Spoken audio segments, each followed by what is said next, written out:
Welcome to majc.ai, the operating system for hospitality. At Magic, we know an operating system is more than just software and systems.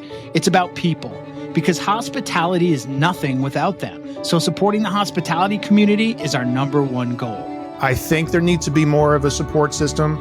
Like, you have to love this business and you have to love every aspect of it, including sharing tribal knowledge on what is successful and also tribal knowledge of what is a failure. Founded by lifelong experts, we're building the place where everyone in hospitality, from seasoned pros to first-timers, can gather, share, and grow together. Plus, we're crafting scalable tools and AI-supported software to boost your business. Dive into our vibrant community platform packed with meaningful conversations and robust tools and templates designed just for you. Need more? Our custom software solutions have got you covered. From recruiting and staffing to digital playbooks and dashboards, we're working on building a unique hub of resources unlike any other. Magic is your single point of origin for important conversations, accessible tools, valuable insights, and more. Join us at majc.ai. The evolution of hospitality is here.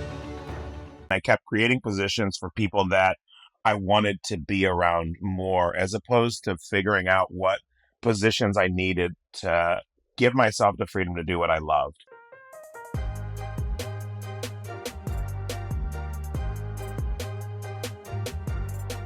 You said that you have watched people grow restaurant empires, and so you did the same thing, and you were miserable.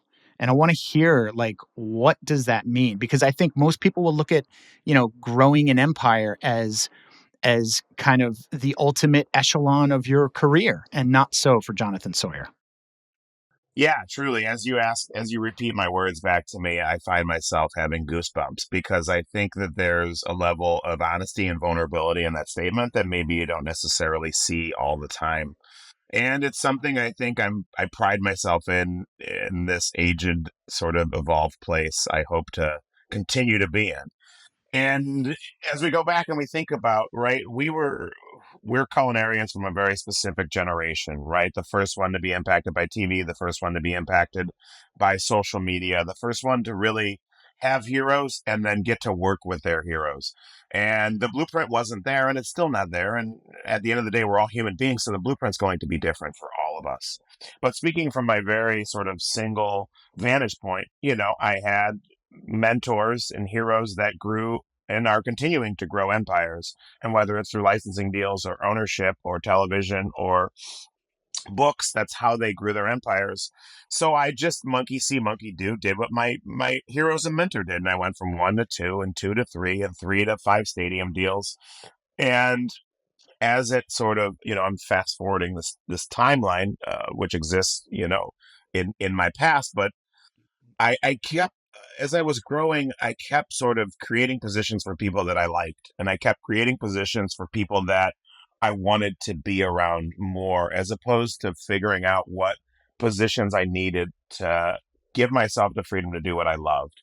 Mm-hmm. And I found myself after, years and years of digging this sort of a corporate hole that I found myself in, unhappy and, almost in a position of being unchangeable. And that, like, Mondays were the accountant and Tuesday was the lawyer and Wednesday was these calls. And I wasn't in the dining room touching tables anymore. I wasn't in a place where I could afford the time to prototype dishes. And I was doing things I wasn't good at, analyzing contracts from, potential landlords and negotiating buyouts of former investors. And it was highly stressful. And I just, now that I'm removed from it and I find myself in a much more satiated and happy place, it's obvious. I didn't, my brief career arc, right, as a culinarian since the age of 13, but eventually someone who went to engineering school and has a very analytical brain. I didn't go in engineering not because I wasn't good in it, but because I couldn't find happiness inside of AutoCAD. I couldn't find, as a student, I couldn't find myself looking at quality assurance documents and finding happiness in the margins there. And as I built my career and my quote unquote empire bigger and bigger, that's a microcosm of what I had to do every day. And, I didn't have an out that I thought would bring me back to a place of joy and happiness, save for starting over. So the And ultimate pinnacle, quote unquote, and I put that in kind of quotation marks because pinnacle is obviously can be, it's different for everyone, like you said, right? There's no formula. Um, but for you in that moment, it was actually extracting you from what you really wanted to be doing, like having your hands in product, working with your team. Like you had to remove a part of yourself to take on the business acumen of your business. yeah, Yeah. absolutely. Yeah. Yeah. I mean, you stilled it down there with that statement. I don't want to oversimplify it for everybody and say more is not more. I just want to say, if I had found the happiness and the understanding of saying no earlier in my career, maybe I would have Mm, been able to build something that was more um, satisfying for me. Maybe not. We can't redo yesterday. It already yeah. happened. But I think if anyone's listening to this and trying to glean some sort of personal information from it, it's just like think long and hard and talk with those that you love about before you say yes and before you say no.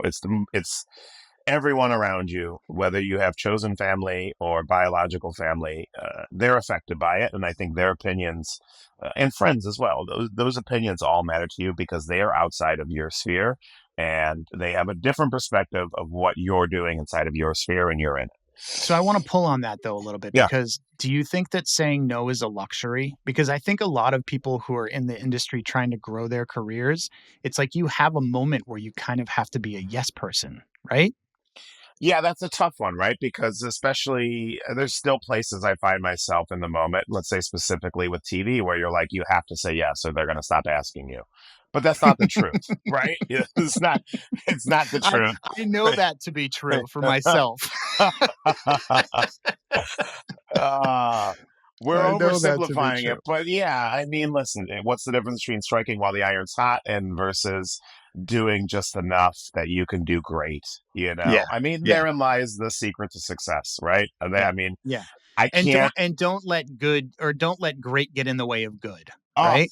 yes, absolutely, right? I Yeah. mean, that's this problem, and this is generational, maybe, or societal, but the and perfectionism getting in the way of progress is the most annoying thing that I see. And it kind of does dovetail into the employee retention thing and Yeah.